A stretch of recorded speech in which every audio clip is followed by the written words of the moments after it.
Good morning sa tanan, no? Good morning sa tanan mga katabs.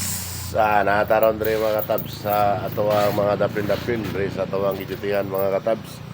Happy New Year dahil ninyo advance na nandaan mga katabs. Happy New Year maginon niya abot ng alas 12 sa kagabiyon. Sa kabuntago na siya nga nasakop mga katabs.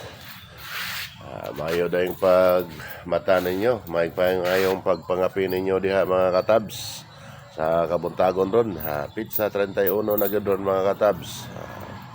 Unyang gabi, mao na gini ang sugat na to sa atuang year 2025 mga katabs. Ato na gining salugon unya. Magyaiya ng tani o diskarte ani mga katabs sa atuang mga ginagmay nga atuang paghahandaon mga katabs nga ibutang na to sa ato ang lamisa mga katabs nga dungan sa pagsugat na to sa 2025 mga katabs. Kuha lang gani mga katabs nailag maka dakop tani ron og unsa atong madakpan ani mga katabs kilid-kilid garon ato ang mahanda pod mga katabs. Inyo hada mga katabs, paki-comment ko nyo mga katabs kung unsa yung mga handa po dia karon maka panta mga katabs na ako gawas ng katabs.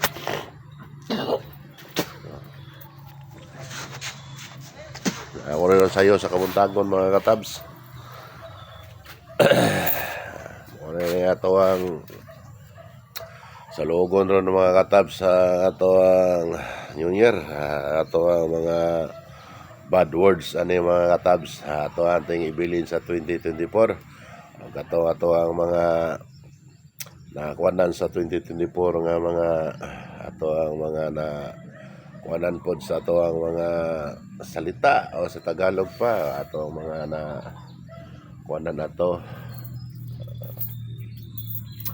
kining ato ang mga nasingkahan o atong mga nakasaban ato na tong ipasaylo sa Ginoo mga katabs kay lain ang pong sugat sa ato ang tuig mga katabs sa wa na buta kabalo ani kung unsa na puy dagan sa ato ang laing tuig ani nga ato ang masugapa mga katabs. Ang Ginoo ra man ginakabalo ani mga katabs sa ato ang kinabuhi mga katabs. Siya ra man nagdala gid ani mga katabs. Unay karon nga ato gini siyang celebriton mga katabs. Itang tanan ani mura og tibok kalibutan ba ni ang pagkuan sa New Year resolution o ato aron ni siglayan po ito ilaha alayan gino kaya ang Chinese kuanon po ilaha February 3 5 ang ilaha pong New Year mura ato ara gini dire mga katabs dire lang ko to mga katabs sa daghang salamat sa inyong pagtanaw sa ko ang video mga katabs paki-like ug paki-share lang mga katabs. Gosbon ko once again mga katabs. Good morning kanyong tanan o God bless you kanyong tanan.